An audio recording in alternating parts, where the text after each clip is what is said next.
Bueno, bienvenidas, bienvenidos.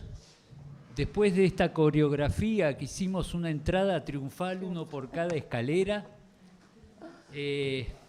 queremos agradecerles la presencia de todos ustedes aquí, esta notable concurrencia, pero por sobre todas las cosas agradecerle a la escribana Mariela del Río y al Colegio Público de Escribanos de la Ciudad de Buenos Aires, que en este acuerdo con nuestro colegio inmobiliario nos ha permitido este nuevo ciclo de capacitaciones en temas notariales, y es por eso que tenemos la respuesta que tenemos en la cantidad de inscriptos. El tema que hoy nos ocupa es tratativas previas entre las partes, algo muy importante para la labor profesional, para nuestra labor profesional y para llegar al momento de la escritura con todas las situaciones perfectamente aclaradas y que no existan ningún tipo de inconvenientes. Así que, escribana, gracias nuevamente por tu presencia en nuestro colegio y los dejo en la grata compañía de la escribana Mariela del Río para que disipe todas las dudas que tienen. Gracias.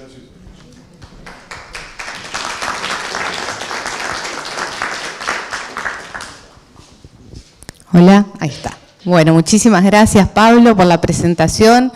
Agradecerles a todos por la convocatoria y por la nueva invitación. Siempre le digo a Claudia que me pone súper contenta cuando sale este ciclo y poder volver a acompañarlos. La idea un poco hoy es traer algunas cosas nuevas de las que fuimos viendo las veces anteriores que pudimos dar esta charla. Y además que se lleven siempre algo. Yo siempre digo, cuando uno está como alumno, como escuchando una charla en un congreso, siempre lo que quiere es llevarse algo nuevo. Así que un poco la idea de hoy también es para aquellos que ya escucharon quizás la charla en otra oportunidad, que puedan irse hoy con algo nuevo para poder trabajar todos los días en sus oficinas.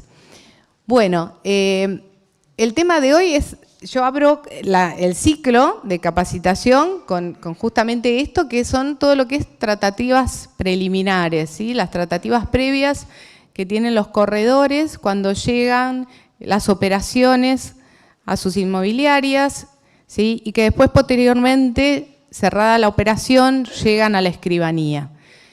Con la idea un poco de que trabajemos en conjunto. Yo siempre digo y les digo a los clientes que cuando todo se inicia bien, vieron, es como que la operación fluye de otra manera, ¿no? Inclusive hasta las partes influyen muchísimo cómo después la operación se va a seguir desarrollando. Cuando uno ve que todo viene prolijo, ¿sí? Que el corredor manda prolijamente porque el señor le llevó el título, le llevó las boletas, le llevó todo, uno ya dice, esta operación va a llegar bien, ¿viste? No vamos a tener inconvenientes, no va a haber problemas. Y eso depende mucho de todos los profesionales que intervienen, ¿no? Ustedes en primer momento, nosotros, y del trabajo en conjunto entre martilleros y escribanos. Bueno, vamos a la primera. Ahí Ramiro me dejó, creo que tocando así, arrancamos. Este es un tema que, si bien no es meramente notarial, es un tema de derecho y que estaba dentro de las tratativas y que sí me parece también que es importante de llevarnos algunas pautas en general, sobre todo para el trabajo diario de ustedes.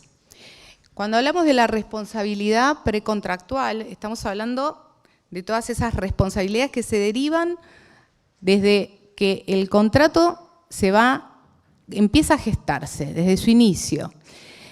Y ustedes me dirán, ¿desde cuándo, Mariela? Y desde que publicamos una propiedad, ¿sí? Desde que ustedes publican la propiedad, inclusive en esa publicación que están efectuando, se van a estar haciendo responsables de varias situaciones. ¿Por qué? Porque tenemos distintas normas que nos regulan. Una de las principales es el Código Civil, en el artículo 1100 y 1101 van a tener algunas pautas respecto de cómo tiene que ser la publicidad al momento de ofertar, por ejemplo, una propiedad. ya sea para venta, ya sea para alquiler. Yo creo que la pauta general y lo que ustedes hoy se tienen que llevar es que la publicidad tiene que ser clara y tiene que ser comprendida por la persona que la recibe. ¿Sí? Vieron que hoy está re de moda los derechos del consumidor. Está súper de moda y se aplica a todo. Y es una norma que siempre trata de proteger a la parte más débil. ¿Sí? ¿Y qué se entiende en lo que es las relaciones consumidor? Quizás la parte más débil se entiende justamente que es la persona que está consumiendo ese servicio o la cosa, el producto que ustedes están ofertando, porque ustedes van a ser los que van a estar haciendo la oferta. Y los artículos, la ley dice que se responsabilizan por todo lo que se publicite en esa oferta. Por eso hay que tener muchísimo cuidado cuando uno hace, ¿sí?, la publicidad, porque, a ver, vamos a un ejemplo típico, ¿no? Los patios, ¿no? Las unidades funcionales cuando vienen con los patios, por ejemplo. Entonces, el señor viene y dice, no, uno cuando le lee el título, llegamos a la escribanía o le mandamos el proyecto de escritura, el inmueble tiene, no sé, 80 metros. Y te dice, no, pero tiene 150. Y uno se queda, yo ya estoy un poco más vieja, entonces estoy más acostumbrada. Cuando me dicen eso, empiezo a decirle, a ver, ¿qué más tiene el departamento? Superficie cubierta, bueno, hablamos de cuánto es de la cubierta y suele surgir, eso es algo que es muy habitual, patios o balcones que no figuran en la escritura. Pero la persona cuando la fue a ver o vio la foto, ¿sí?, en los distintos portales, ve el patio. Bueno, ser claros, ¿sí?, ser claros, porque a veces ese patio puede ser una superficie común y hay que explicarle, usted no va a ser dueño del patio. Como yo le explicaba el otro día a una señora, me dice, pero es mío el patio, la única que puedo entrar al patio soy yo. Sí, vos tenés el uso exclusivo del patio. Me dio risa porque me dijo, ¿puedo poner plantas? ¿Puedo poner macetas? Sí, podés poner las macetas que quieras en el patio. Bueno, a eso se refiere la norma cuando habla de responsabilidad, ¿sí? O sea que mi primer consejo es ser claro. A veces son cosas que uno dice, bueno, pero ¿para qué le voy a poner que es superficie común? Sí, pónganselo. Porque después, por más que va a disfrutar del patio de la misma manera que si fuera propia, ¿sí?, o común de uso exclusivo, porque lo vas a disfrutar igual, la persona es como que se siente que hay algo que no le dijeron. Y empiezan, bueno, se los cuento, no, lo vivimos todos los días. Entonces, la publicidad tiene que ser súper clara y tiene que ser comprensible para la persona a la que llega. Eso es una de las primeras normas. Después yo acá les agregaba 2 artículos. Uno es la ley 24.240, que es la ley de defensa del consumidor, que habla expresamente en los artículos 7 y 8, se refiere a la responsabilidad precontractual y a establecer que las ofertas hechas por persona indeterminada o a través de publicidades, eso a veces surge cuando no se está identificando una persona física específicamente, se está haciendo a través de un portal, ¿sí?, va a surgir responsabilidad precontractual por cualquier negativa a contratar o por falsedad en la publicidad inducida.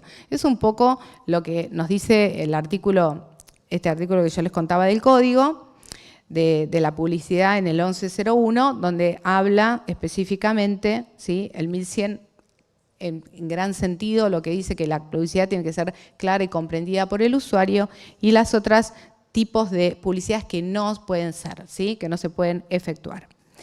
Entonces, tengan en cuenta siempre que el consumidor va a tener acciones que se entiende dentro de la relación de consumo como la parte vulnerable, aunque a veces no lo es, ¿no? A más de uno le debe haber pasado. Justo hoy hablaba con un abogado y me dice, pero vulnerable, yo tuve que defender el otro día un martillero, me decía. Digo, bueno, pero, y no, dice, los herederos habían vendido 2 veces, ¿no? La típica, habían vendido a uno, vino otro, ofertó mejor y vendieron por otro lado. Entonces, a veces hay que ver quién es el vulnerable en la relación o quién es el pícaro, pero bueno, lo primero que van a decir es que, no sé, el martillero me engañó, empieza todo un tema y la ley presume, en cierto sentido, que el vulnerable es el usuario, ¿sí? Entonces, bueno, todo este tipo de cosas los van a cubrir a ustedes en lo que es la responsabilidad. Para mí es re importante que esto sea lo que se lleven, que no crean que se va a caer una operación, es preferible que se caiga, sí, pero que lo tengan en claro. No querés comprar porque es común y te gusta más que sea propia, bueno, no compres, ¿sí? Pero que que no compre a tiempo y no que nos ganemos todos un problema. Por último, en tema de lo que es responsabilidad precontractual, que sepan ustedes que en la ley 25.028, que es de corredores, también hay un artículo respecto de lo que es la responsabilidad cuando se anula o se resuelve un contrato, ¿sí? Y la culpabilidad es del intermediario, ¿sí?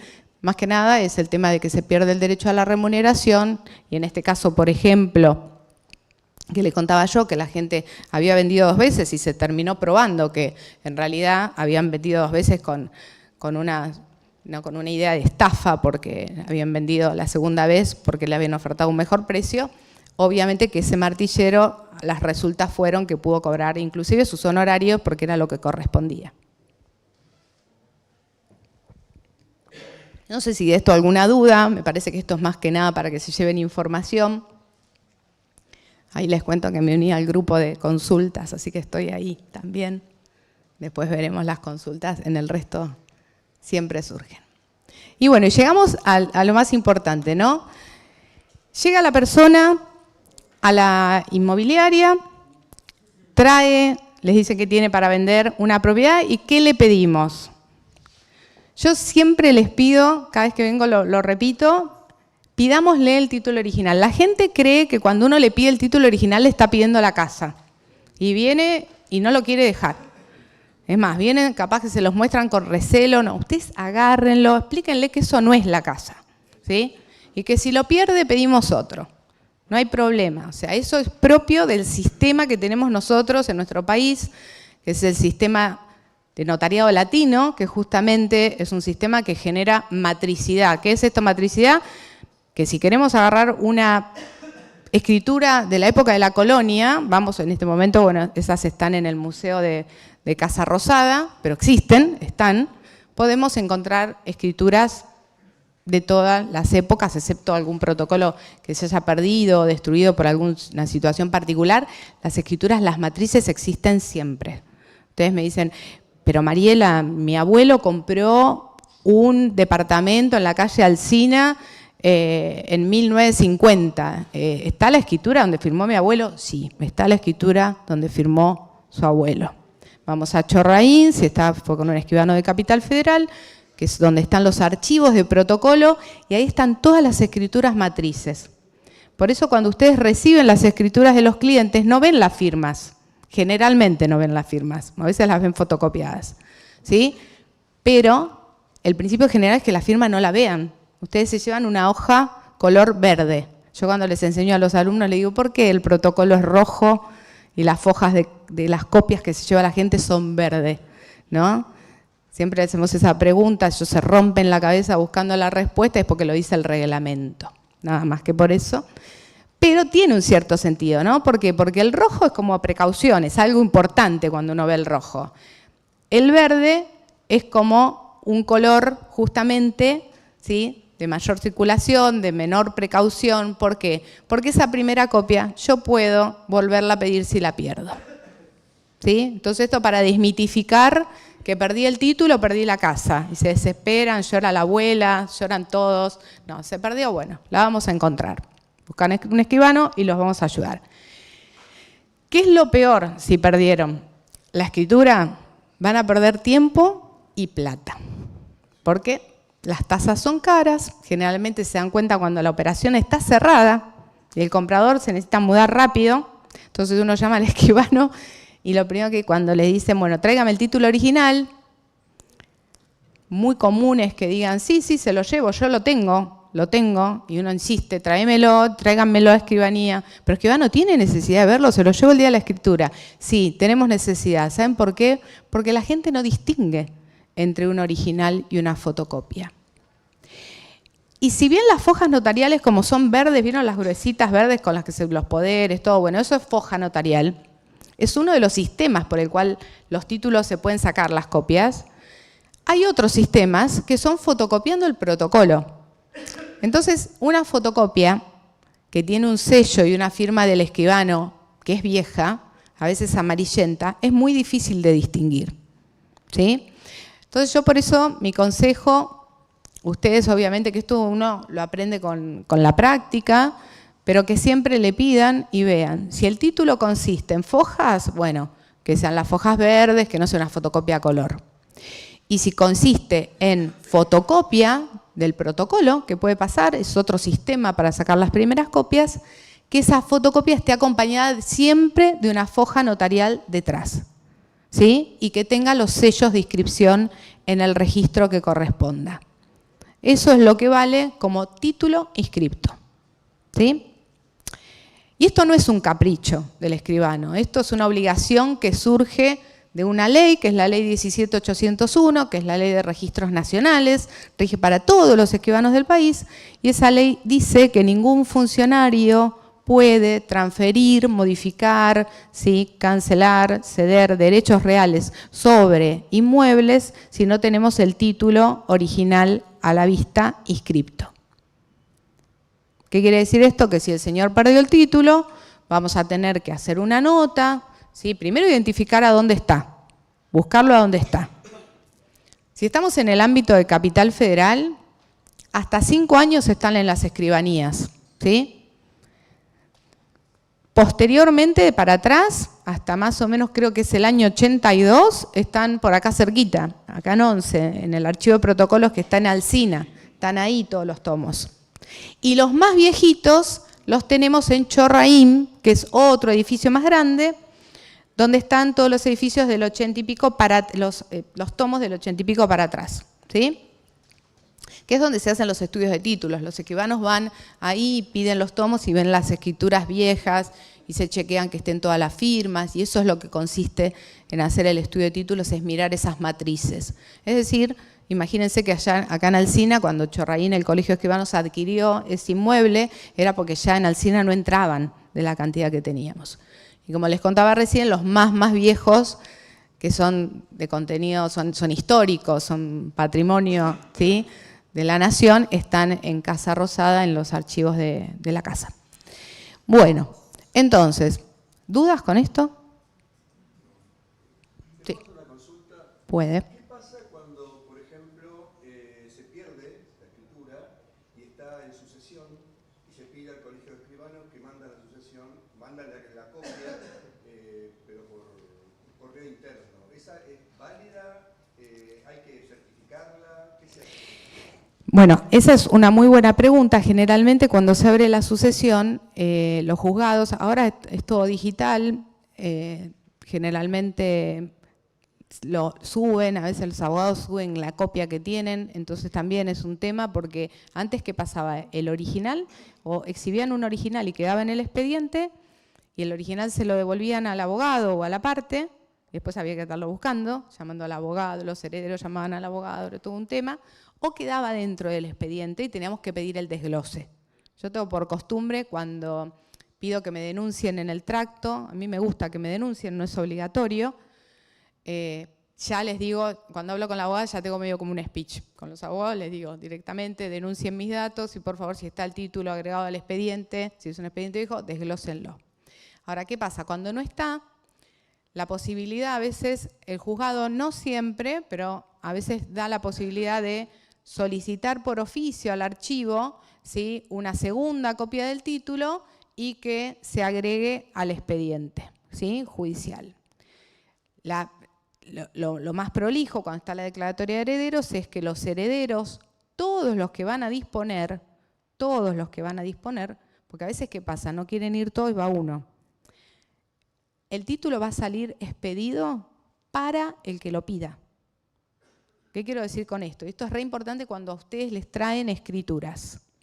Que lean algo que se llama, en los títulos, la parte de atrás, el concuerda, ¿sí?, que es el último párrafo de la escritura.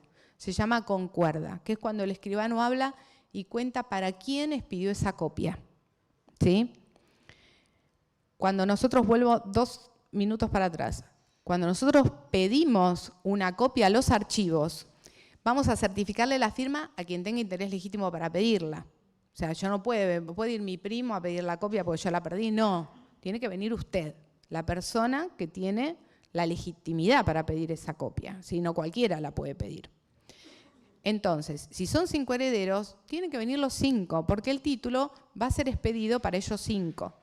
Si viene uno solo, va a salir para él y va a valer solo por su parte. Por el resto es como si no tuvieran título. Vamos a un caso más sencillo, condóminos, ¿sí? 2 hermanos que son dueños 50 y 50, ¿sí? Juan y María. Juan va y firma la nota ante el escribano dirigida al archivo de protocolos para que le den una segunda copia. Cuando sale el título dice, para Juan expido esta segunda copia. Ese título vale por el 50% de Juan. María no tiene título, no tiene escritura, ¿sí? Es algo que parece técnico, muy técnico, pero es así. Por eso siempre necesitamos que tengan el título de todos.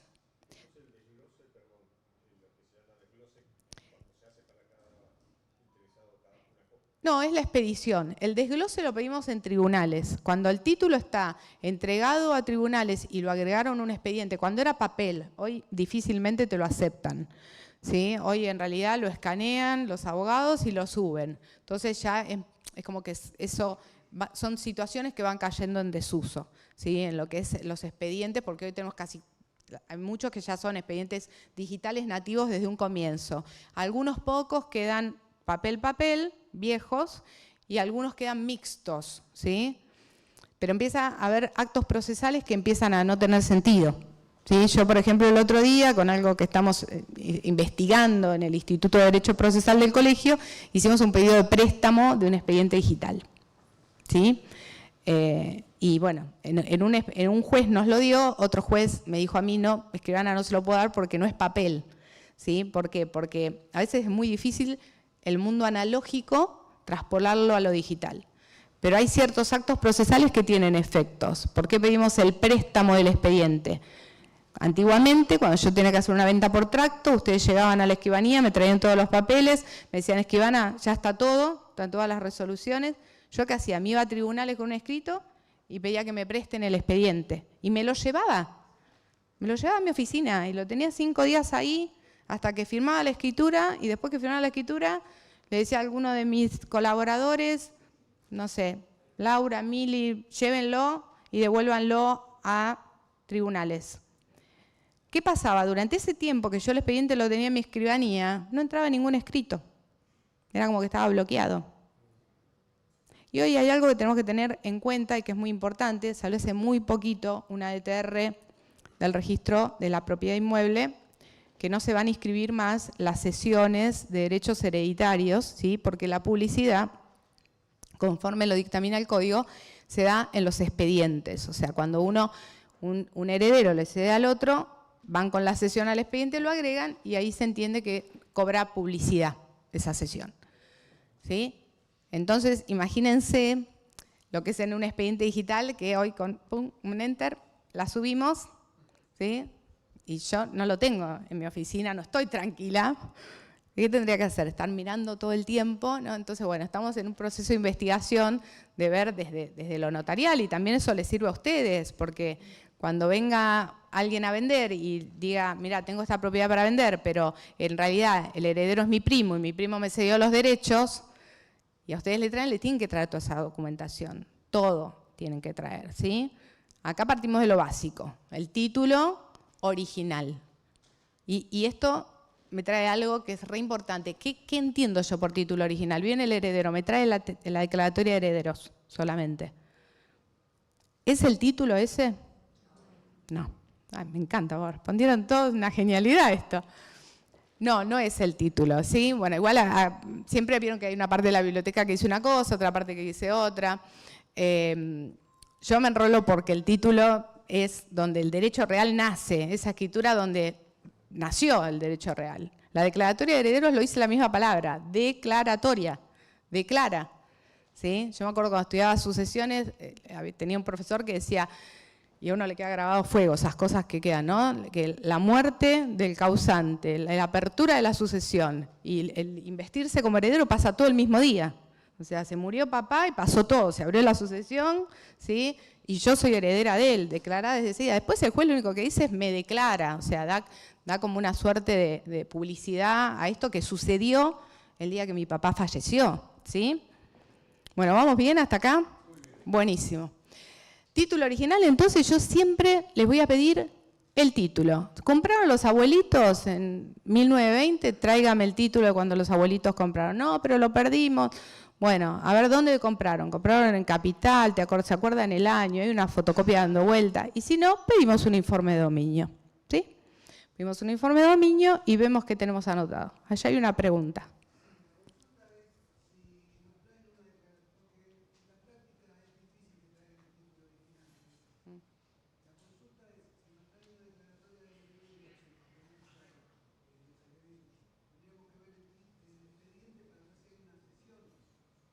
Siempre, cuando hay un tracto abreviado, chequeamos el expediente, lo tenemos que revisar. Lo tienen que revisar ustedes, lo tenemos que revisar nosotros. Eso viene para que Claudia anote una charla que vamos a hacer de cómo chequeamos en el Poder Judicial de la Nación los expedientes y qué tenemos que mirar de las sucesiones. Vamos a hacer una de tracto, ya ahí hablamos. Pero sí, es importante. Ustedes ya eso lo tienen, aparte que está al alcance de la mano. Entrar al portal del Poder Judicial es muy fácil, es muy intuitivo. En cuanto lo aprendan, lo van a hacer ustedes. Y eso, ¿saben el tiempo que evita? Hasta que se designa el escribano, se cerró la operación, ustedes avanzaron un montón. Sí. Escribana, cuando nos traen una propiedad comprada en remate, ¿qué tenemos que pedirle? En una subasta, el testimonio de la subasta. El testimonio. Ahí el título, ahí sí el título viene como testimonio de un expediente judicial. Porque ahí sí nace el derecho real en ese lugar, ¿sí?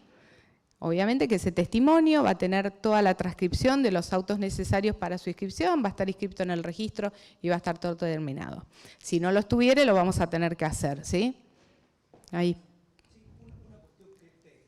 El juez, en un sucesorio, por ejemplo, en el caso de haber una cesión de derechos hereditarios, no pide el original, lo guarda en caja fuerte del juzgado, porque lo que estamos viendo es una copia.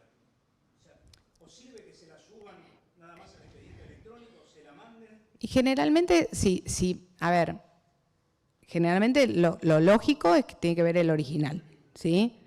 Hay algunos juzgados permiten, ¿por qué? Porque el que está aseverando que el original lo tiene y que existe es el abogado que está subiendo con su firma, ¿sí? De hecho, ¿vieron los escritos? Los escritos... Ahora con todo el tema de la firma electrónica y que salieron muchos casos en que los abogados pegaban la firma del cliente y se armaron unos toletoles divinos, se pide sí o sí la firma hológrafa, ¿sí?, de los clientes. Pero el que sube el escrito con su firma digital es el letrado. Y es el que se responsabiliza porque esas firmas fueron puestas por sus clientes, ¿sí? Ahí hay una suerte de responsabilidad. Lo mismo sucede con los originales cuando el juez, o sea, le solicita que suba copia del título. Algunos jueces perfectamente pueden requerirlo que se lo lleve, obviamente, por supuesto. Sí. Lo que está pasando, ¿cómo es su nombre? Leandro. Lo que está pasando mucho, Leandro, y lo estamos viendo, es que cuando nos designan a los escribanos para el tracto, ¿qué hacen los jueces? Ahora en los digitales les encanta encima, o sea, está muy de moda. Bueno, corre por cuenta y responsabilidad del notario la verificación de la legitimidad de los títulos, los pedidos de informe, la verificación de la titularidad de la propiedad a disponer. O sea, nos mandan con, ya viene con todo el, que es como que descansan en nosotros que volvamos a pedir, inclusive habiendo informes, porque antes, cuando no había informes, nos pedían que lo pidiéramos nosotros. Tengo un colega que compartimos el Instituto de Procesal que me dice siempre, me dice, ¿para qué lo piden los informes? Si estamos por tracto, o sea, es como abaratar un tema también de economía procesal que directamente pidamos los escribanos. A ustedes mismos les pasa a veces que dice, escribano, usted ya pide el informe, no lo pido porque ya lo está pidiendo usted, sino pedimos 2 veces y es un gastadero sin sentido. Bueno, lo mismo pasa en los tractos, ¿sí? La realidad es que el juez, para dictar la orden de inscripción, necesita tener los informes de inhibiciones e informes de dominio. En el ámbito de capital, ahora lo vamos a ver, las inhibiciones nos dicen también si hubo sesiones, ¿sí? Pero tengan en cuenta que se anotan por 5 años. Entonces, es como que estamos medio flojos. Mirar el expediente es una solución que nos la trae la norma, es la solución legal hoy. Por eso les cuento esta disposición técnico registrada que está recién salida del horno, creo que fue la semana pasada que salió, que dice que no se van a inscribir más, ¿sí? Para mí lo que era muy útil inscribirlas en el registro era cuando no teníamos abierta la sucesión, porque hay gente que todavía no abrió la sucesión y ya se dieron los derechos, ¿sí? No es necesariamente tiene que estar abierta. Entonces, ahí, si no tengo para llevarlo un expediente abierto, era como que el registro era un paliativo, ¿sí? Pero bueno, para que vayamos un poquito avanzando con esto. Entonces, título original, donde nació el derecho, donde se compró, ahí voy con usted, ahí lo vi. Declaratoria de herederos, si la tienen por testimonio inscripto, o sea, si es una sucesión o el abogado fue prolijito, hizo todo, inscribió, que me traigan también la declaratoria, ¿sí? Inscripta. Y si hubo una sesión y también se inscribió, generalmente se inscribe conjuntamente con la declaratoria de herederos. Está todo inscripto, genial. Si no está inscripto, lo ideal sería que ustedes puedan ingresar al portal del Poder Judicial de la Nación, que es www.pjn.gov.ar, y ahí, por consulta, ustedes van a ver que tienen dos solapitas, una dice gestión de causas y otra dice consulta. Por consulta puede cualquier persona entrar y fijarse, sabiendo obviamente que juzgado o el apellido de la persona, puede consultar los expedientes, ¿sí?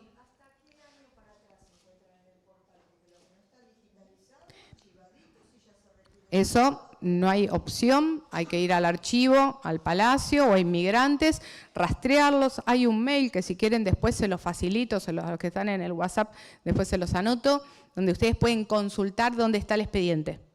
Y les dicen, sí, está en tribunales, sí, está en Inmigrantes. Siempre hablando de expedientes de Capital Federal, ¿sí? Si es de provincia, vamos a tener que buscar en qué juzgado de provincia está. Sí. Lo puede pedir el letrado, sí, lo puede pedir el letrado, lo podemos pedir los escribanos, ahí están más complicados, pero en los otros no, nosotros pueden.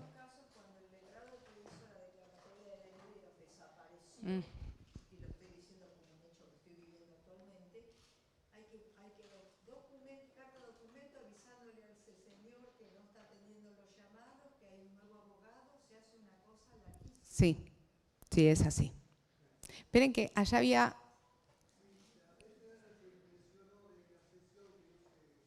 Ahora se la busco y se la digo. No, esta es recién salió ahora acá en Capital. Sí.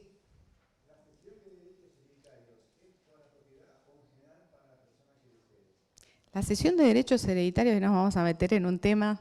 Estoy en la Filmina 2, Claudia. No avance, vamos a mirar la hora porque si no, no vamos a llegar.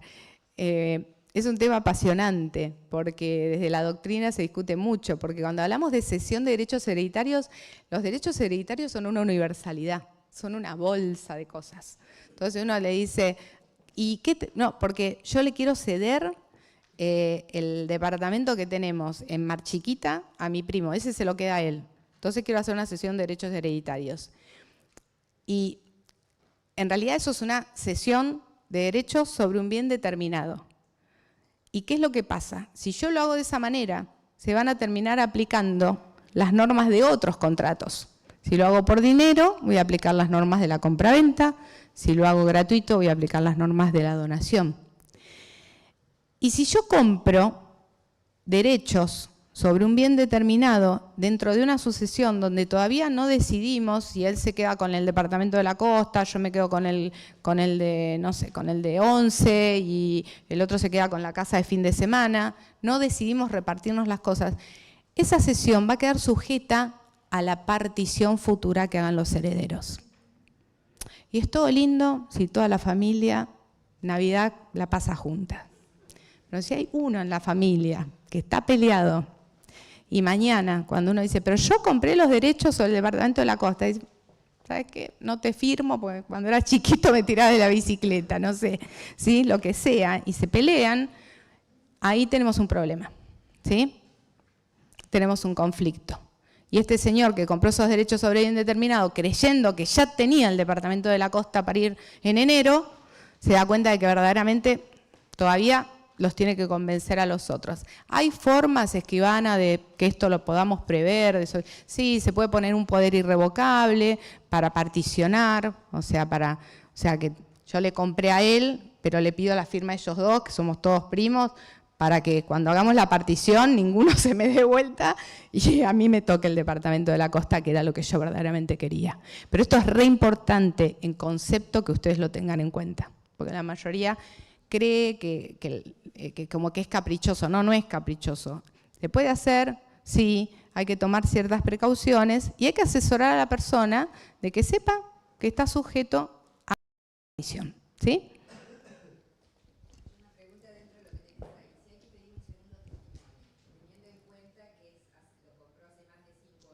Sí.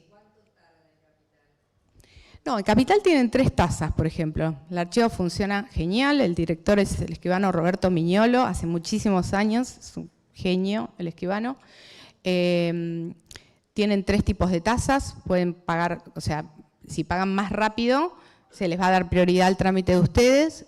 Creo que hay un trámite que sale de un día para el otro, hay otro que es 48 horas y el otro tarda 7 días hábiles, creo, es casi una semana, 10 días. Sí, sí, acá en Capital. ¿Acá en Capital? No, capaz que si habló con algún notario que le dijo 45, es porque uno no cuenta. Yo le estoy diciendo, estos plazos son desde que yo presenté mesa de entrada del archivo, lo que el archivo tarda. Pero yo tengo que armar la nota. Primero tengo que averiguar los datos de la escritura que quiero pedir, porque el archivo necesita que le dé los datos. Capaz que tengo que pedir un informe de dominio, si no tiene ninguna fotocopia, tengo que estar... ¿Tiene la fotocopia? ¿Tiene todos los datos? Listo. El escribano arma una nota, supongamos, si está con poco trabajo en el día, capaz el arma, le certifica la firma en la nota y con la nota, con la firma certificada, va al archivo. ¿Sí? La presenta en mesa de entradas, paga la tasa que la persona quiera pagar. Si no tiene apuro, pagará la tasa más barata y esperará 7 días. Cuando salga, que hay que irla a buscar al archivo, ese original tenemos que hacer las minutas e ingresarlo a escribir al registro.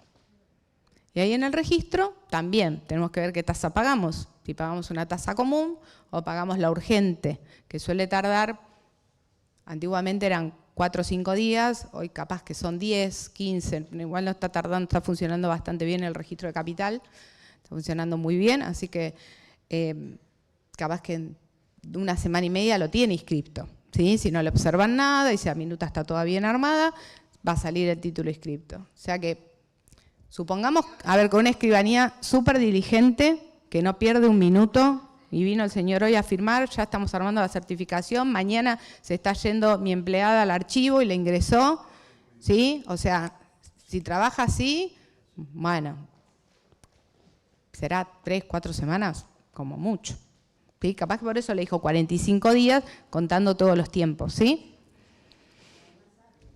También pueden ustedes colaborar, porque en la nota uno va a autorizar quién va a ir a buscar el archivo. Entonces ustedes a veces facilitan mucho, si de repente le dicen al escribano, autoríceme a mí a llevarlo y traerlo, entonces ustedes van a estar al pendiente. Si le dicen que ese día a las 9 sale, van a estar en el archivo así esperando que se lo den. Y parece que no, pero esos días, ¿cómo suman, no? Pues después se sube 1, 2, 3, van sumando. Bueno, ¿estamos hasta acá? Entonces, como título de propiedad, si lo perdí podemos pedir una segunda copia. Esto que ahí contestando la respuesta de la colega, hablamos un poquito de plazos también.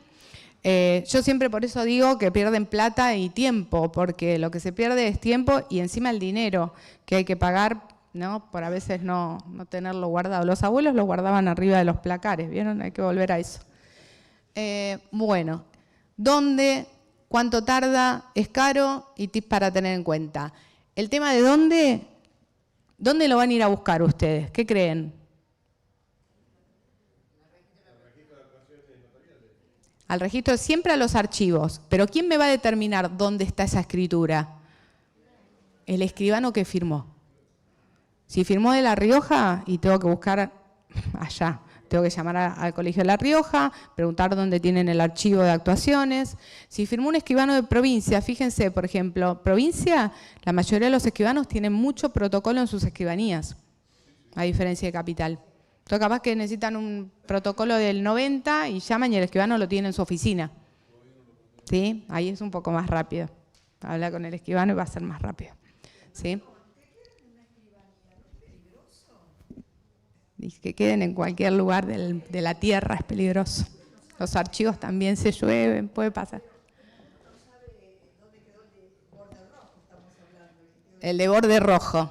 Ese de borde rojo, pasó lo que pasó, se murió el escribano entre medio y no se enteró porque la hizo hace 10 años y al escribano no lo vio más. ¿Sabe cómo sufrimos nosotros con el protocolo? ¿Y cómo uno queda atrapado en eso sin saberlo? Yo una vez me desmayé en un hospital y cuando me desperté lo único que decía era el protocolo, llevaba una escritura. Entonces me desperté con el maletín así. Sí, muy gracioso. Y mi papá decía, llévensela, llévensela. Y yo le decía, el protocolo, yo te lo tengo, yo te lo tengo. Lo único que me importaba. Es como que uno ya, nosotros nos formamos con esto, ¿no? Y de hecho... El tema personal en La Plata, en el año 20, se había perdido una escritura y mi marido era abogado, fuimos y en la escribanía tenían el protocolo, todo prolijito, en un mes tuvimos el tema. ¿Vieron? Ahí dice que habían perdido una escritura y se lo solucionaron en Mar del Plata. La gente a veces se admira, ¿no? Ahora que está tan politizado el tema de si el escribano sirve o no sirve, ¿no? Yo a veces me peleo con los abogados, sobre todo, que me divierte, ¿no? Pero lo hago por un tema de diversión, no es que me peleo. Cuando dicen, pero bueno, tiene que ser la blockchain, vamos a otras cosas, o vamos al notariado, como es en Estados Unidos, te dicen. Pero la realidad es que el notariado latino está en 2/3 de los países del mundo, ¿sí? Países como Corea, como Japón, como China, cuando han tenido que elegir qué tipo de notariado utilizaban, eligieron notariado latino. Y una de las principales diferencias del notariado latino con el anglosajón, primero es la formación profesional de los escribanos. O sea, nosotros no es que uno no hace un curso. Yo tengo una amiga en Estados Unidos que me dice, pensar que acá es un curso los sábados, lo haces los sábados a la mañana y ejerces rapidísimo, en 4 meses. O sea, ahí también hay una cierta delegación, pero no es un profesional del derecho. ¿Y quién hace la transferencia de inmuebles en Estados Unidos? Los abogados. Y los abogados dan un examen re complejo, como nosotros, ¿sí? Entonces, es importante tener en cuenta las diferencias entre los notariados. Y una de las virtudes del notariado latino es la matricidad. Es esto, como me dice ella, con alegría. Y estaba la escritura ahí, me lo solucionaron enseguida, ¿sí?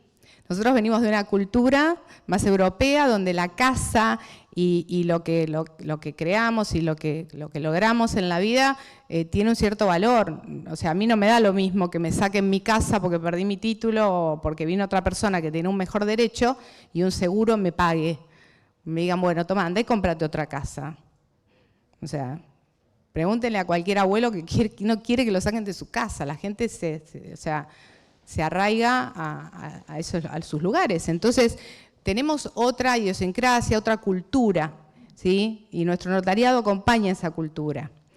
Y no en vano, en tantos lugares del mundo está, ¿sí? O sea, esta es una de las virtudes que tiene. Perdimos el título, lo vamos a encontrar, ¿sí? Bueno, hasta acá estamos, ¿sí? Yo creo que es una de las cosas más importantes, esta del título de propiedad, porque se da mucho. Ramiro, no pasa. Ahí está, me fui. El reglamento, otro tema importante. Esto lo trae el Código Civil nuevo, ya tiene como 10 años, va a 4º grado el Código Civil ya, debe estar. Con el Código Civil nuevo aparece un artículo que habla de que el reglamento, ¿sí? De propiedad horizontal constituye, ¿sí? Parte del título, ¿sí? O sea, forma parte del título suficiente, dice, integra el título suficiente, así dice el Código Nuevo. Entonces pasa que a ustedes cuando les piden los escribanos la documentación, les dice, tráigame el título, ¿tiene el reglamento? En el reglamento a nosotros nos sirve para un montón de cosas, para chequear los metros, a ustedes también, lo mismo que hacemos nosotros, ustedes lo hacen también, chequear los metros cuadrados, ustedes que están tasando todo el tiempo, saber si ese patio, como yo les decía, es común o es propio. El valor no es el mismo si es propio o es común.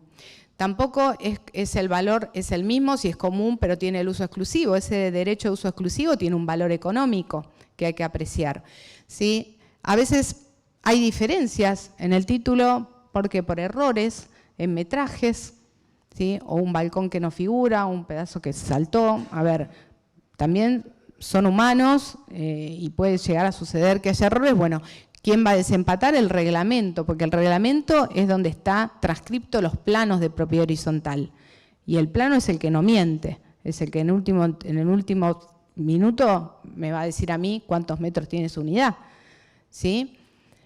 Ese es un buen dato. En la página del gobierno de la ciudad, y salen rapidísimo, si ustedes tienen alguna duda o lo que sea, hoy pueden pedir las copias de los planos de pH.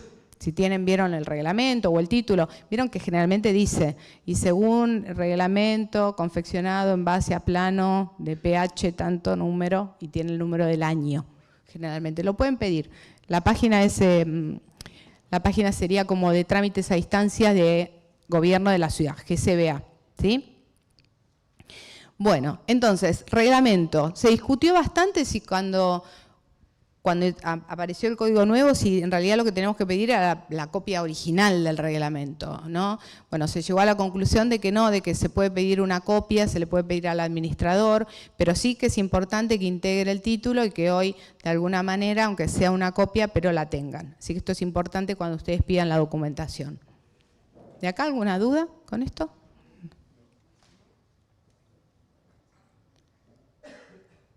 Proceso sucesorio. Esto algún día vamos a hacer una charla específica, porque esto es larguísimo y de hecho, fíjense que es donde más consultas generalmente ustedes tienen, ¿sí? Pero ¿qué es importante? Declaratoria de herederos y orden de inscripción. Eso es lo mínimo que necesita el escribano para poder hacernos el tracto. La magia del tracto abreviado, ¿sí? Que es eso de que hacemos todo rápido y nos evitamos ir al registro y escribir una parte, el escribano me escribe todo junto, ¿sí? Actualmente tenemos una DTR en capital que permite también realizar los tractos sin la orden de inscripción, lo cual tiene un montón, no me voy a meter en ese tema porque da para largo, y en realidad son para casos excepcionales, o sea que el principio general es declaratoria y orden de inscripción, y eso lo va a merituar siempre el notario. Yo les diría que ya eso es algo que el escribano tiene que chequear todo el expediente, conocer la situación de la operación para tomar la decisión si puede aplicar esa DTR nueva, que la tenemos, que es una herramienta también y que puede llegar a servir. En el caso que tengamos una sucesión testamentaria, ¿sí? O sea que hubo un testamento, en vez de declaratoria y orden de inscripción, vamos a chequear la declaración de validez del testamento, ¿sí? Que esté el testamento, la copia agregada, con la institución de herederos y la orden de inscripción también. Siempre vamos a necesitar la orden de inscripción. Para que ustedes lo entiendan, como diríamos en criollo, ¿sí? ¿Qué implica la orden de inscripción? El juez, antes de ordenar la inscripción de ese inmueble a nombre de los herederos, chequea todo, revisa todo, pide los informes. Ustedes ven, ahí se ve la muñeca del abogado que interviene. Porque cuando el abogado pide la orden de inscripción, generalmente le dice, señor juez, pido la orden de inscripción, presento dominio e inhibición, pagué la tasa, la subtasa, pagué los aportes, agrego el título, presenta todo. O sea, si está muy canchero con las sucesiones, generalmente no le falta nada y la orden de inscripción, ¡pum!, sale, ¿sí? Si no está muy canchero, va presentando en cuentagotas y el juez le empieza a decir, previo a la orden de inscripción, presente inhibición por el causante. Va con la inhibición, previo a la orden de inscripción, pague la tasa por los bienes muebles. Y así vamos. Entonces, ustedes van perdiendo una semana, se empiezan a poner nerviosos, las partes, ¿por qué no sale? ¿Por qué no sale? Y bueno, a veces sucede eso, ¿sí? Por eso está bueno que ustedes también conozcan, quizás, cuando uno va a pedir, generalmente a ustedes les llega la inmobiliaria sin la orden de inscripción, llega con la declaratoria. Y dicen, está terminado la sucesión. No les vean, en los ojos les digo todo. Para los que están en YouTube, no sé qué, que me están escuchando. ¿No? Claro. Entonces, y lo dejan ahí, ¿sí? Pero la gente está convencida, como tiene la declaratoria, está todo. Y en realidad falta la peor parte. Porque la orden de inscripción es la peor parte, ¿sí? O la otra mitad, podríamos llegar a decir. No sé si la peor, pero la otra mitad seguro. Una consulta, ¿la orden de inscripción es la protocolización No, lo que se protocoliza es en las testamentarias, cuando el testamento lo dejó de puño y letra, que es lo que llamamos testamento hológrafo. Ahí interviene un escribano, ¿sí? Que puede ser un escribano de parte, un escribano designado de la nómina del Poder Judicial.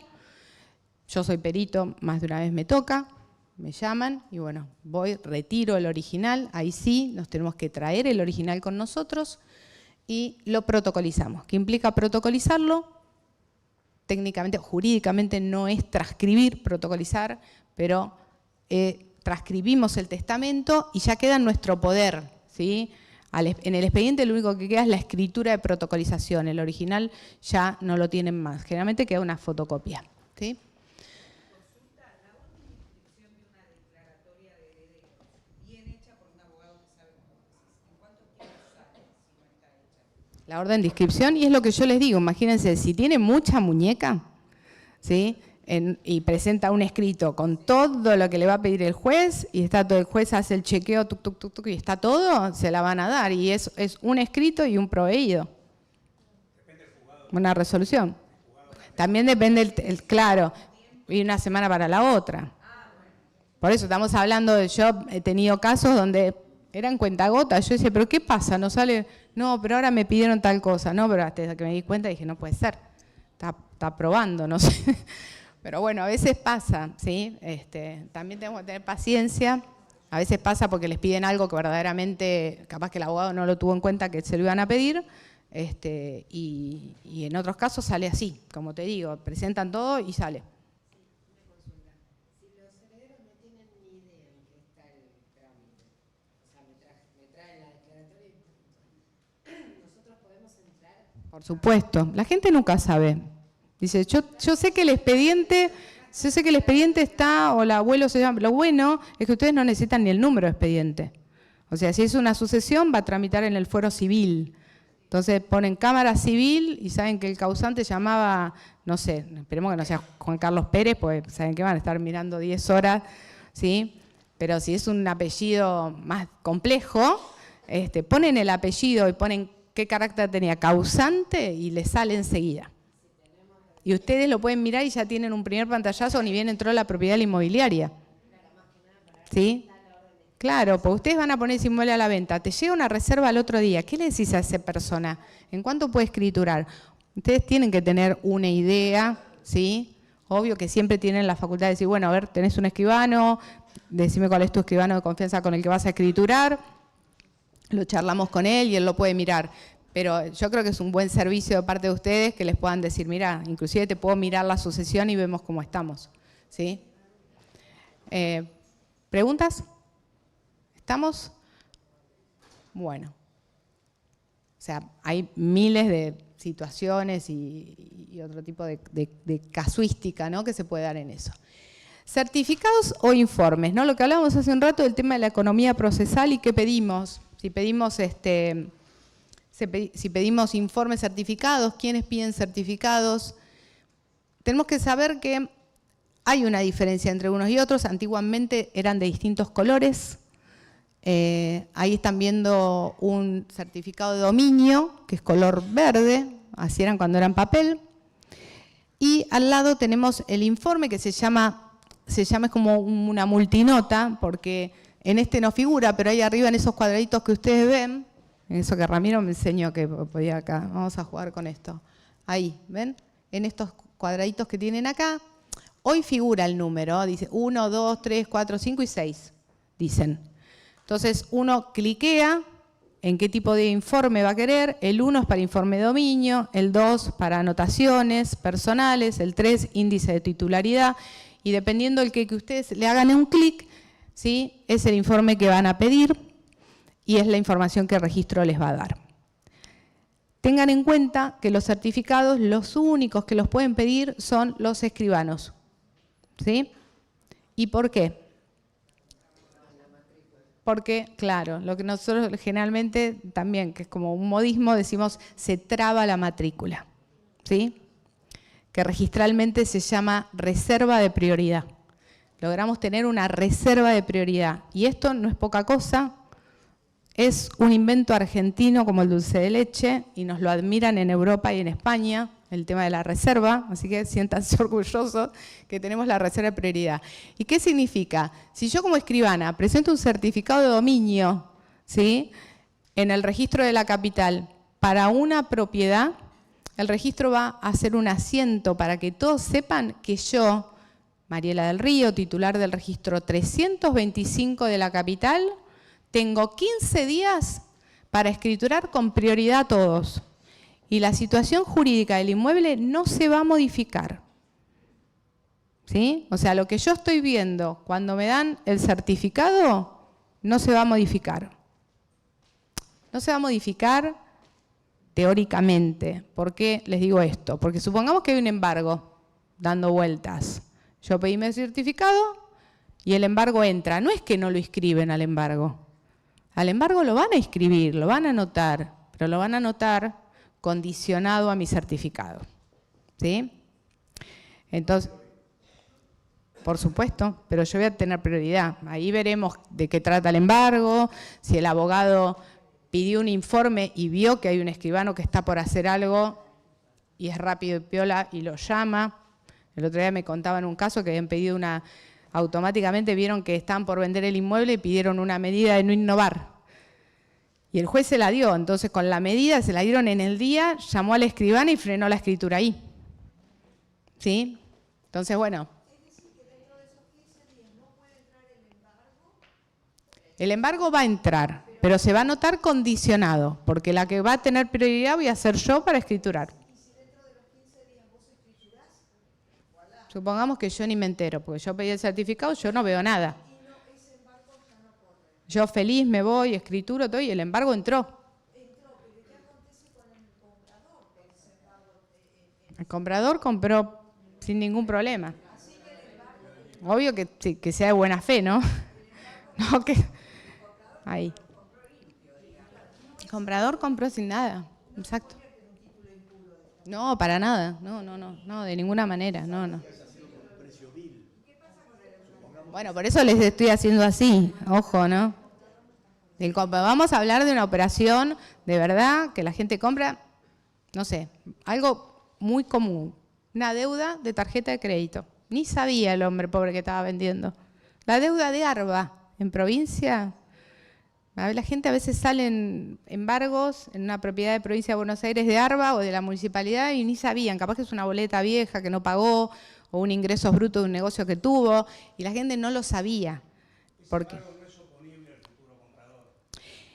El embargo no es oponible al comprador en tanto y en cuanto no tuviera conocimiento y volvemos a hablar, sea comprador de buena fe y tengamos la reserva de prioridad, ¿sí? Claro, pero yo pido un certificado. Si el certificado me sale limpito, no tengo nada, y escrituré, y a los 3 días me llama un abogado que había trabado un embargo y que entró el embargo 3 días después de mi certificado, yo no tengo manera de haberlo sabido. Tendrá que extremar los recaudos el abogado para ver si embarga el producido de la venta, o sea, cómo se arregla. Pero llegó tarde, ¿sí? Llegó tarde, a eso vamos. No, vos me estás hablando de un tema de Arba. Bueno, a ver, los embargos, no importa quién sea la persona, no es que va a variarme a mí, ¿sí? Arba generalmente embarga, inclusive ahora, embargan por oficio, rápidamente mandan los oficios. Si llegan a tener, que está pasando mucho esto también, porque yo en las consultas de colegas y cuando hablamos, yo ahora tenía una operación que les pasa que lo tienen el embargo trabado, se levanta muy rápido, pero hay que pagar la deuda, hay que pagar la tasa del abogado que esté interviniendo, porque si hay un embargo ya hay un juicio. Es que posescritura... No, sí. No, es que, a ver, el tema es que si llegamos al embargo porque está judicializado, ¿sí?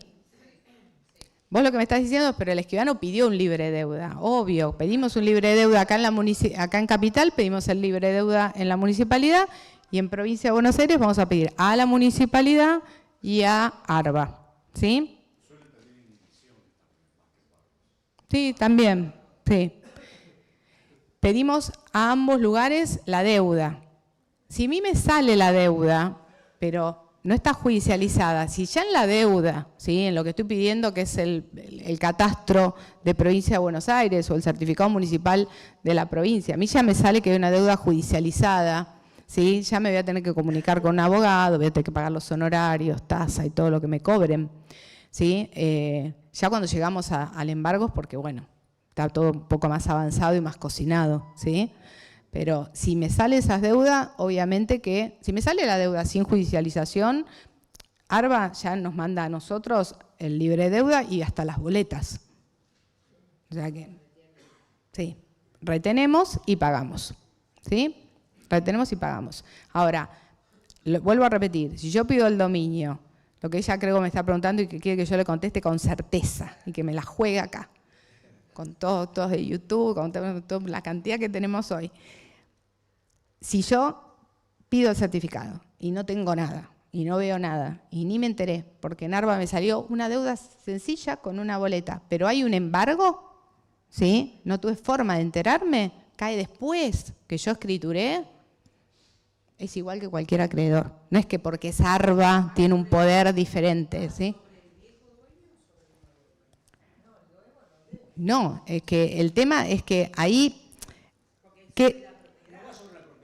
Claro, lo que pasa es que en esos casos, generalmente, vas a tener una alerta, porque en lo que llamamos nosotros el R551, que es el informe de deuda de ARBA, va a saltar.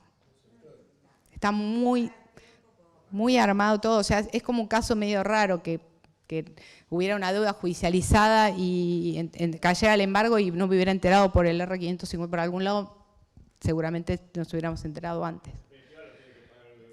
Lo tiene que pagar el propietario, porque es una deuda, si es mientras estaba en posesión del inmueble, corresponde, ¿sí? De hecho, en la mayoría de las escrituras, no sé si ustedes en algún momento cuando van, ya deben estar aburridos de escuchar al escribano, cuando van ahí a las operaciones, y si las leen enteras, dice generalmente que cualquier deuda que pudiera surgir, inclusive posterior a la escritura, se va a tomar con un corte desde la posesión. O sea, si él me vendió a mí, y el escribano pide el certificado y por un tema, no sé, de sistema, salió todo perfecto, el escribano no retuvo nada y 3 meses después nos llega un revalúo, ¿sí? O un revalúo o un derecho de construcción, nos reclaman algo y yo tendré que ver la fecha por la que me están reclamando. Y ahí nosotros hicimos un convenio en el cual desde la toma de posesión, desde el día que él me vendió a mí, me hago yo responsable. A veces nos puede corresponder un periodo a cada uno, quizás de esa deuda. Y bueno, eso es una convención también, ¿sí? Para poder lo que se llama desdoblamiento de las deudas, ¿sí? Eso está bueno que ustedes también lo sepan, desdoblar la deuda. ¿Por qué? Porque a veces, inclusive hasta en una operación que ya firmaron, los pueden llamar. No sé si les pasa, pero a veces la gente llama. Sí, ¿viste? Te llaman. A mí también me han llamado hasta por un calefón que no funcionaba, así que me han mandado la foto al mail. Imagínense por una deuda de ARBA, ¿no? Se cobran separadas, ustedes de la propiedad, cochera y baulera. Sí. Cuando el escribano pide libre deuda, le dan 0 de deuda, pero después cae postventa una deuda de baulera y cochera de expensa. Claro, bueno. Lo que pasa es que siempre eso tenganlo recontra en cuenta, de cuando son complementarias, cocheras, bauleras, que tengan las partidas de todas. Y voy un paso para atrás. En las órdenes de inscripción en las sucesiones, chequeen siempre cuando hay cocheras o bauleras, que la orden de inscripción las tenga. Porque si no, no se pueden inscribir, ¿sí? Tienen que estar todas. Bueno, ¿esto se entiende? Entonces, ustedes piden informes, nosotros pedimos certificados y procedemos a tener esto que se llama la mágica reserva de prioridad. ¿Cuánto duran? En capital duran 15 días, ¿sí? Para escribano de capital que pide en el mismo registro de la capital federal van a durar 15 días. Escribanos de otras jurisdicciones, supongamos si yo quiero escriturar eso también está bueno para que ustedes lo sepan. Yo quiero escriturar una chacra en Mendoza, un viñedo en Mendoza. ¿Puedo escriturarlo? Sí, puedo. ¿Sí? La gente cree que uno no puede. ¿Sí? O una cabaña en Bariloche. ¿Puedo? Sí, puedo. ¿Sí? Podemos, aunque yo esté en capital. Inclusive los de capital, los de las provincias, pueden escriturar. Vienen los hijos a estudiar a Buenos Aires, quieren comprar un departamento, lo quieren hacer con su escribano de Misiones. perfectamente, el escribano de emisiones me llamará a mí, me dirá, Mariela, ¿me pedís un certificado de dominio y inhibición? Lo único que hacemos nosotros, y esto voy para atrás, esto también les puede pasar a ustedes, que mucha gente del interior viene que quiere comprar. Lo único que hacemos es acá en observaciones, yo lo pido el certificado, pero ahí pongo, el presente certificado será utilizado por el escribano, no sé, Juan Pérez de la provincia de Misiones, Posadas, registro tanto. Y al registro le va a anotar este certificado para que lo use él. O sea que no pasaría nada si un cliente a ustedes le dice, el comprador viene, sí, pero yo quiero escriturar con mi escribano y voy a escriturar allá. Bueno, tendrán que, obviamente va a ser compleja la operatoria, la logística, pero se puede. ¿Habían levantado la mano o no? Sí. Pedís el certificado 15 días, día 16, y había un embargo dando vuelta entre como comitiva. Perdí la prioridad. Perdí la prioridad. Lo que me está preguntando acá, pedí el certificado, 15 días. El día 16, ¿qué pasó? Escribana, quedó él antes que yo. Esto es como las carreras de Fórmula 1. ¿Sí? Pasó, perdimos la curva, quedó el otro adelante. ¿Sí? No, no puedo prorrogar. Los certificados no se prorrogan, tengo que pedir uno nuevo. Sí, tengo que pedir uno nuevo. Pero si ya entró atrás mío entró el embargo, quedó él. Definitivo. Yo perdí la prioridad. Allá. Una pregunta que me quedó del tema anterior. Si usted pide, o un escribano pide un certificado de dominio para escriturar dentro de los 15 días, y entra un embargo posteriormente, y el abogado del embargo se comunica con usted y le cuenta la historia, usted... No duermo más yo. ¿Usted puede parar la escritura o puede seguir para adelante sin culpa? Tendría que ver a un cura para que me confiese. A mí una de las cosas que más me gusta de los talleres cuando vengo a Cusigua es esto, es que no doy clase hablando yo 2 horas, como me encanta porque de las preguntas surgen estas cosas geniales. Lo que pregunta es si entra el embargo, yo pido el certificado y me sale limpito, hermoso, pero atrás mío entra un embargo. ¿Sí? O sea, yo me llevé el certificado, el registro entra un embargo. Yo, Mariela, pido un certificado y me sale que no hay nada. Un abogado que está con una causa por un reclamo, entra un embargo y embarga la propiedad. Inteligente, pide un informe de dominio y chequea que el embargo está trabado, pero que yo pedí un certificado. Y me llama por teléfono. Por eso digo, es malo, no quiere que duerma. Es horrible esto. A ver, yo no creo que ningún escribano, si lo llama el abogado y le dice, estamos con esta situación, ¿por qué? Porque ¿qué perdería ahí el escribano? A buena fe, ¿no? Es como que ya hay algo rarísimo que un colega, si te está llamando un abogado, alertándote de una situación de conflicto, que inclusive vos vayas a escriturar, ¿sí? Es muy, muy difícil. Si me preguntás de lo jurídico directo, y sí, yo podría escriturar. Podría, pero no creo que ningún colega que le hagas esta pregunta te diga firmo. No creo.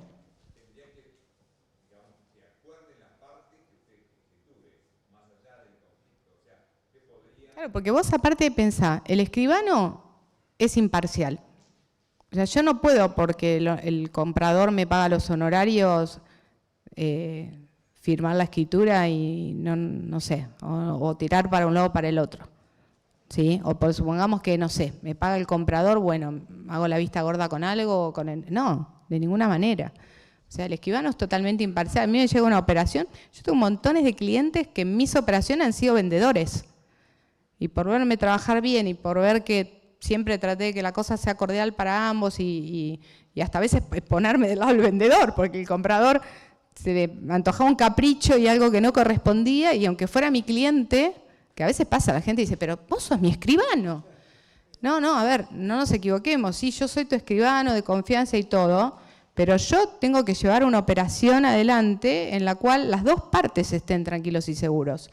O sea, el abogado sí, el abogado, vieron que cuando dice el abogado puede mentir, y sí, porque es el abogado justamente, o sea, no mentir, ¿no? Pero el abogado es de parte, tiene que llevar y tratar de conseguir lo mejor para su cliente, ¿sí? Pero el escribano es uno de los principios de derecho notarial, es la imparcialidad.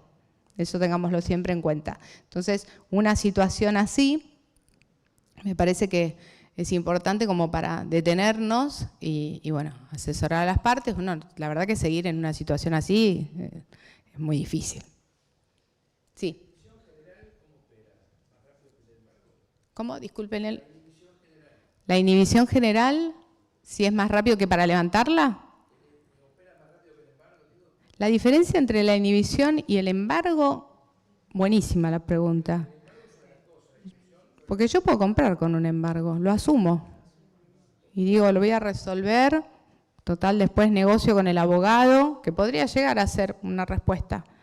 ¿Sí? O sea, voy a negociar, vamos a negociar con los acreedores, y yo voy a comprar con todo este lío, porque lo estoy comprando barato, es un buen negocio. Lo compro con los embargos y después lo soluciono yo. ¿Sí? En cambio, la inhibición no me deja escriturar, no la puedo asumir. La tengo que levantar, por eso digo, es muy buena la pregunta. Ah, esas son, sí. Sí.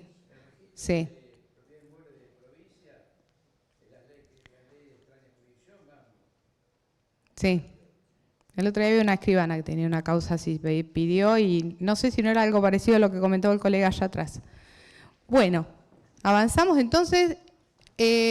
Tengamos en cuenta esto, 15 días si yo pido en el mismo registro, 30 si pido en otro, ahí voy, no me olvido, 30 si pido en otro, y recuerden siempre que los días son corridos, no se cuentan días hábiles, ¿sí? Pregunta, está haciendo así.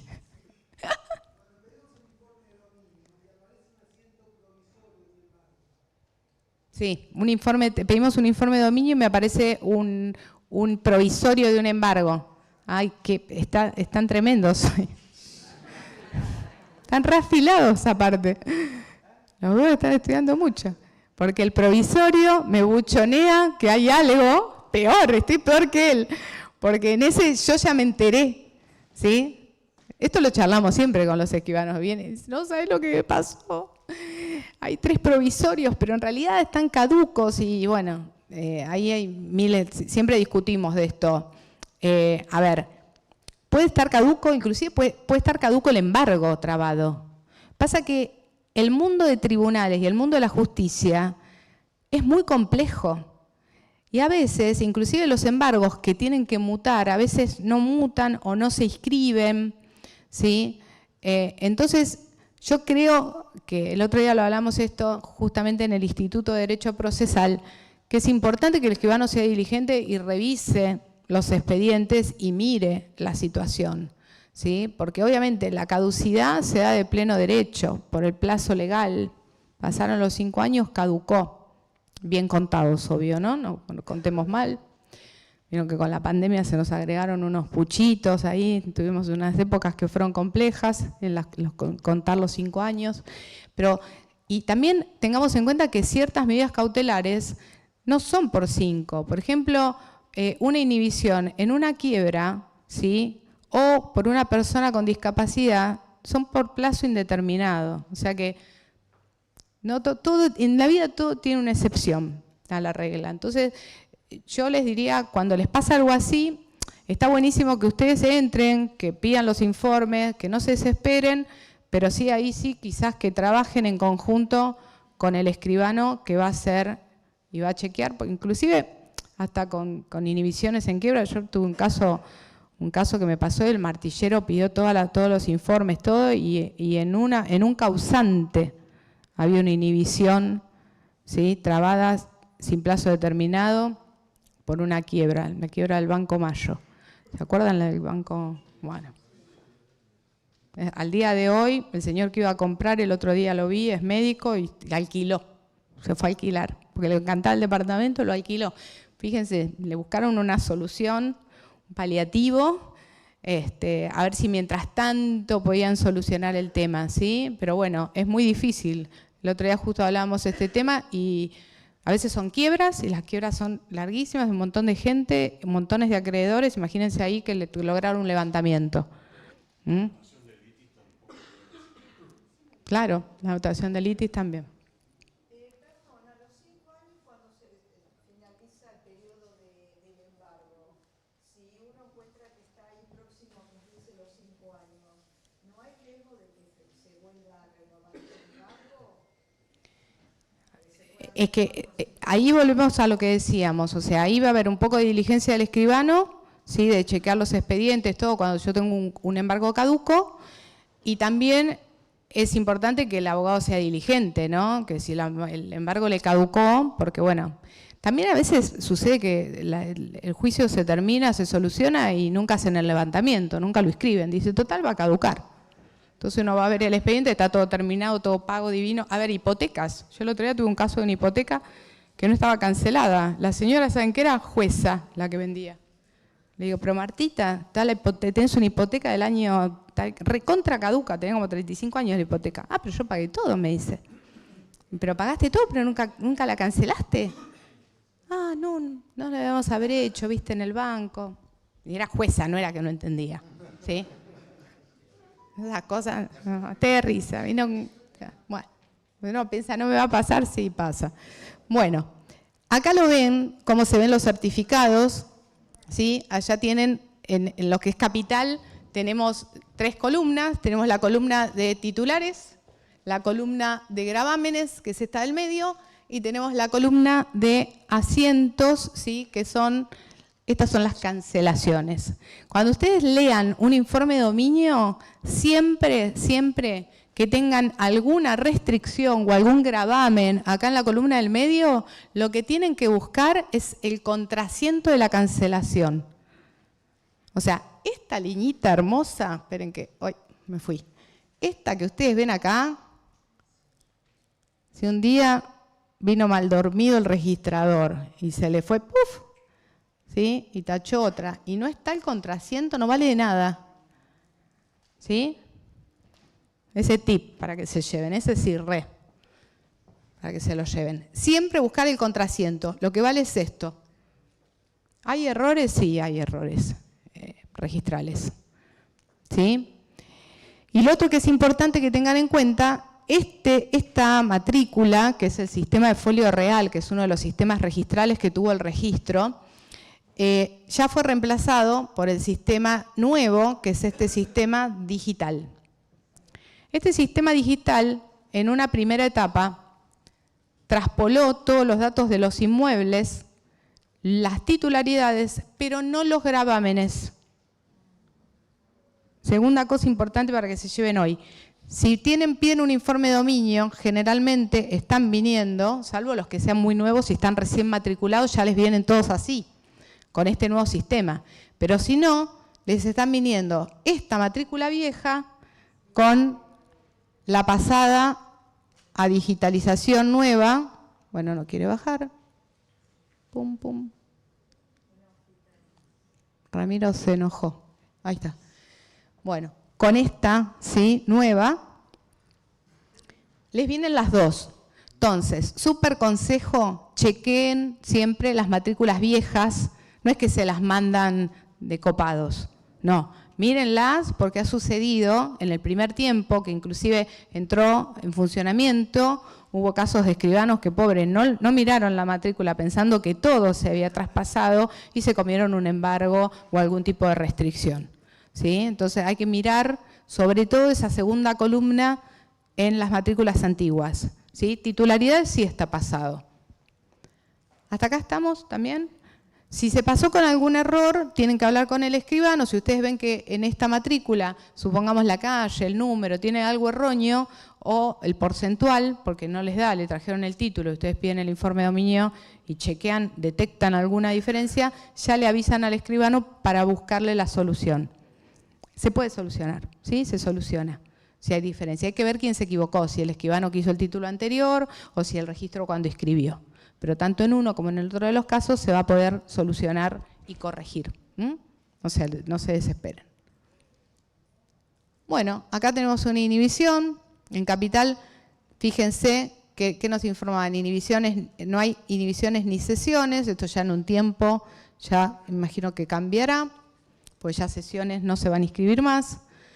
Bueno, el número de solicitud la tienen acá, nombre y DNI, ¿sí? Completo. Tiene que no haber errores. Si hay un error, y esto también es importante para lo previo a ustedes antes de llegar a la escribanía, para hacer una reserva, para lo que sea. Si la persona en el registro me la escribieron con un número en el dominio y en el título figura otro de DNI o un nombre que la cambiaron porque es un error, hay que pedirle inhibición por las dos formas, ¿sí? Por las dos variantes, siempre. Pídanla por todas. ¿Por qué? Porque un abogado embargante que sacó un informe de dominio y le salió, Juan Carlos le salió con el DNI, que en realidad no es el DNI, está mal, va a embargar por el DNI mal, ¿sí? O va a inhibir por el DNI. Entonces hay que pedirlas por las dos variantes, siempre, ¿sí? Eso para que lo tengan en cuenta. El escribano va, ¿por qué? Porque el escribano va a realizar eso, la misma operatoria. Entonces ustedes si ya lo detectan con los informes que piden para las reservas, ya ganamos tiempo, si sabemos que está eso. Si no, salta cuando ya está la escritura para ahí.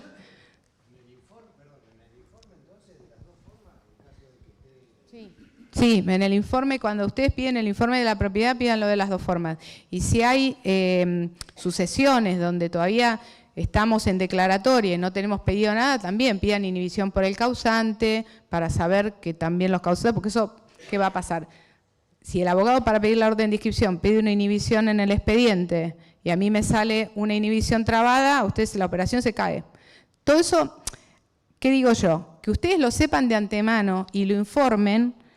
Ganamos en tiempo y ganamos en que la operación no se caiga.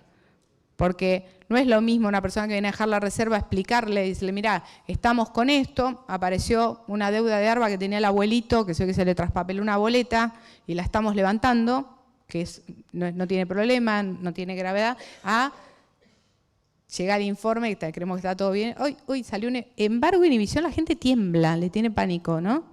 Miren qué pasa, pero bueno, o capaz que ustedes, nosotros que trabajamos todo el tiempo con esto, es como que ya se hizo cotidiano, pero para la persona común es como que da miedo. Bueno, hasta acá estamos con esto, vamos a pasar. Bueno, de la parte impositiva, es súper importante que pregunten si compra para vivienda, sobre todo acá lo que es en capital, y si tiene otra propiedad en la jurisdicción. Súper importante esto, ¿sí? ¿A nombre de quién va a estar la propiedad cuando la van a comprar? ¿Sí? Porque muchas veces, no, bueno, pero yo en realidad la quiero poner a nombre de mi hijo porque le voy a donar la plata. Yo estoy vendiendo, pero le voy a dar la plata a mi hijo, se la voy a donar porque ya quiero que se compre su departamento. ¿Qué me conviene? ¿Me conviene escriturarlo a nombre mío? ¿Sí? Ese asesoramiento también pueden contribuir ustedes. Y también es importante desde el punto de vista impositivo, que es uno de los montos que creo que también más graban la escritura. Hoy en Capital estamos con un 3.5% de impuesto de sellos, provincia de Buenos Aires un 2%, para poder bajar, ¿sí? También los costos. Si ya está pensando en que se lo va a dejar al hijo, el hijo no tiene otra propiedad en Capital, quizás a esa persona le conviene hacer una donación de dinero para quedar toda la parte, ¿no? Lo que es el trazado político, trazado impositivo prolijo, ¿sí? Y que compre el hijo directamente. Si no tiene otra propiedad, se va a ahorrar el impuesto. Hoy la verdad que la exención de capital subió un montón y generalmente hasta quedan exentas muchas operaciones de inmuebles que no son muy grandes, que creo que es lo que más rota en el mercado, quedan sin necesidad de pagar impuestos, ¿sí? Estábamos en 256 y pico, una cosa así, ¿no? De millones. Es un número muy raro, pero bueno, más o menos estamos en esos montos, hasta ese monto. ¿Qué pasa si uno tiene una propiedad y el otro no? ¿Se puede eximir escribana? Sí, pueden decir que van a vivir, que compran para vivienda, que es la única propiedad que tiene la jurisdicción Juan, pero que María tiene otra. Entonces María va a tener que pagar, ¿sí? Por la mitad que ella compra, y Juan va a poder eximirse.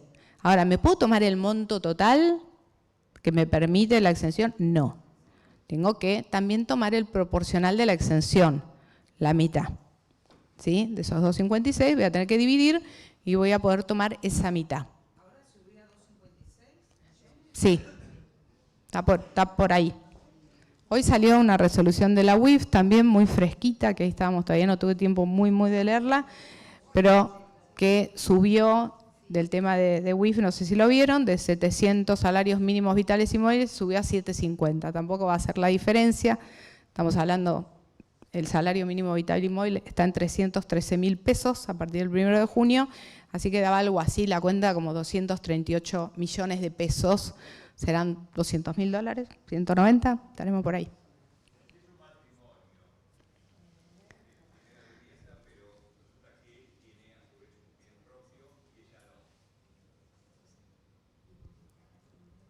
Propio por el carácter de que no es ganancial, pero él tiene una titularidad, o sea, tiene un inmueble. Acá lo que importa, a la HIP no le importa si es propio, si te lo donó tu papá, te lo compraste, no le importa, ¿sí? Es la titularidad.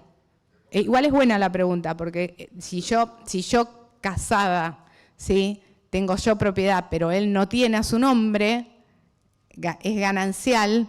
Lo que vos me querés decir es ganancial, también es de él, ¿sí? Y ahí te voy a responder desde lo jurídico. Él lo que tiene es un derecho en expectativa, porque la titular soy yo, ¿sí? Re feminista, ¿no? La respuesta fue...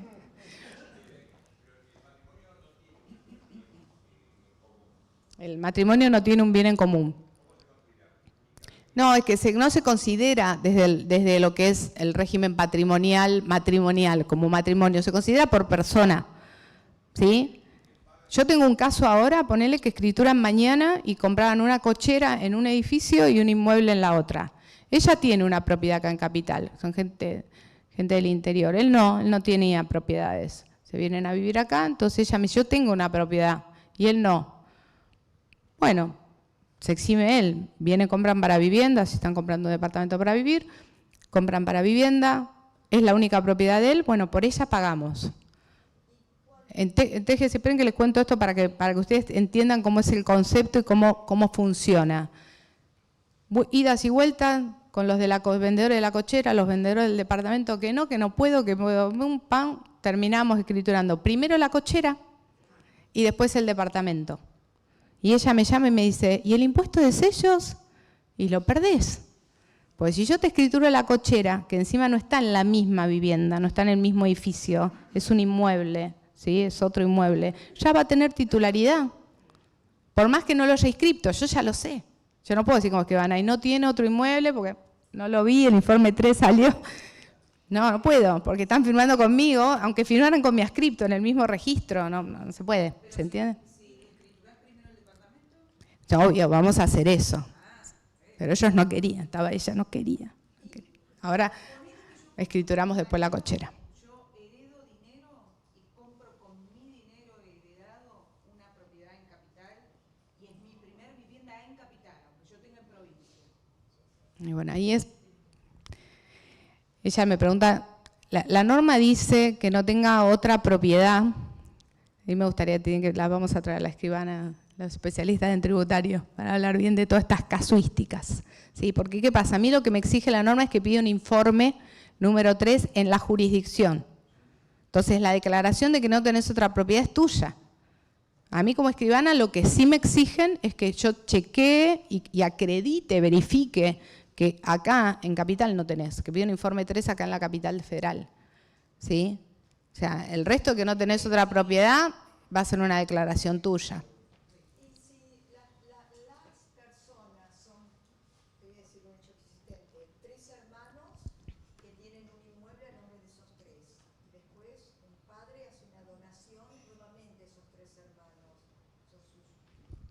Tres hermanos que tienen una propiedad, sí. Y han comprado. Y luego un padre hace una donación a esos mismos tres hermanos. ¿Cómo queda? ¿Tienen titularidad aunque tengan una... Sí, no importa la forma en la que, no interesa la causa por la que ustedes se hacen dueños, no importa. Y no importa el porcentaje, aunque no sea el No importa el porcentaje. La mayoría de la gente te dice, no tengo nada yo a mi nombre. Le pedís el informe 3 y le decís, che, escúchame, la casa de Avenida Díaz Vélez, no, es la de la abuela, que en la sucesión mi papá me dijo que me la cedían a mí, me quedó, no sé, un sexto, y se quieren morir. ¿Sí? Pero eso que típico que también que dice ella, la gente a veces no tiene ni idea porque es una sucesión y vive parte de la familia y solo tiene el nombre. Bueno, no sé si vamos a llegar a contratos entre ausentes, tenemos unos minutitos. Esto también implica un tema impositivo, el contrato entre ausentes, ¿sí? Porque es lo que se llaman las cartas reverenciales, que el contrato, ¿qué sucede cuando yo hago una oferta, ¿sí? Le ofrezco a él que le vendo mi propiedad y él va a aceptar, ¿sí? Con una determinada acción que no implica una expresión, o sea, un acto expreso o que firmemos un acuerdo expreso, ¿sí? Es lo que llamamos contrato entre ausentes. ¿Qué sucede? El impuesto de sellos grava instrumentos. Entonces hay toda una doctrina respecto de que cuando se hacen este tipo de ofertas, que lo pueden ver, porque algunas constructoras inclusive lo utilizan, ¿sí? De que la constructora le ofrece a la persona, mira, te ofrezco venderte en tanto monto, en tanta plata, y la persona es como que, si vos no, en 5 días no me decís que no lo querés, yo considero que lo aceptás, se considera y vamos para la escritura. Es como una oferta y quizás hasta sin una contestación expresa implica la aceptación. Entonces no tengo nada, no tengo un instrumento firmado con 2 voluntades supuestamente acordadas, sino que del otro lado no implicó otro instrumento que conformara la voluntad, sino que quizás es un hecho, un acto que tiene que realizar. ¿Qué es lo que supone? ¿Qué es lo que es importante? Fíjense, dice, un contrato se concluye con la recepción de la aceptación de la oferta o por una conducta posterior de las partes que sea suficientemente clara como para demostrar la existencia de acuerdo de voluntades. Te vendo la unidad funcional número 5, si dentro de los 5 días, en $100.000, si dentro de los 5 días me depositas en la caja de ahorro, en concepto de reserva 10.000, avanzamos con la operación. Ustedes van al banco, depositan la plata. ¿Sí? No, se lo mandan escrito. Generalmente, escrito, un mail, de palabra, son contratos entre ausentes, por eso tienen estas particularidades. ¿Qué pasa? La doctrina tributarista, durante mucho tiempo, hay casos jurisprudenciales inclusive, sostiene que no son instrumentos, no es un instrumento, porque no hay un instrumento escrito, expreso, donde las 2 voluntades se unen, entonces ahí supuestamente no pagaría impuesto de sellos. No me quiero meter tanto en este tema, pues es un tema bastante escabroso, por así decirlo, pero bueno, que los hay, si les llega, tengan en cuenta, no se alarmen, porque cuando son contratos de este tipo, a veces inclusive se hace para no pagar el impuesto de sellos, y quizás sin pagarlo después, posteriormente, con un boleto o directamente con la escritura, ¿sí? ¿De dónde deriva esta interpretación? De interpretar qué es instrumento y qué no. El impuesto de sellos grava los instrumentos, ¿sí? La aceptación puede consistir en una declaración o en un acto. Como yo les decía, que vayas y me deposites plata, por ejemplo, en la cuenta, ¿sí? O sea, no necesito específicamente que declares nada. Con ese acto que realices yo voy a dar por entendido que estás aceptando, ¿sí? El silencio solo importa aceptación cuando existe el deber de expedirse, ¿sí? Si yo te digo, expedite por la negativa, ¿sí? En lo que te estoy ofreciendo. O cuando el silencio es seguido por declaraciones precedentes. Esto, si yo específicamente digo, si vos no me manifestás tu negativa, entiendo que estás aceptando la oferta, bueno, se va a dar por entendido como que se cerró esa operación, ¿sí? Bueno, creo que hemos llegado, estamos justito. No sé si tienen alguna pregunta en particular respecto de estos temas que vimos hoy. Igual creo que tienen el QR para poder hacer cualquier tipo de consultas. No sé si Ramiro lo quiere poner ahí. Yo no tengo ningún problema. Vamos a intentar contestarles a todos. Y bueno, gracias por la invitación y por haberse quedado a escuchar.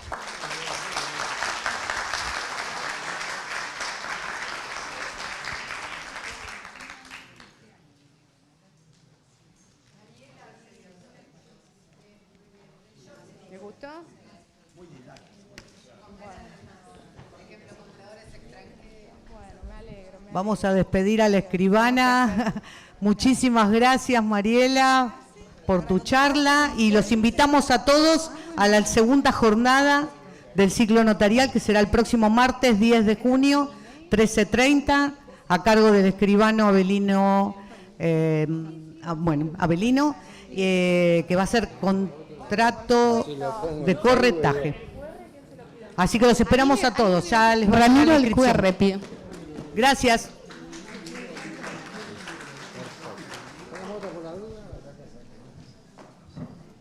También puedo otra. Sí, por supuesto. Voy a tener un club de fans. Por supuesto. Me buscan en Instagram, yo subo de todo. Ya subo todo, así que... Muchas gracias.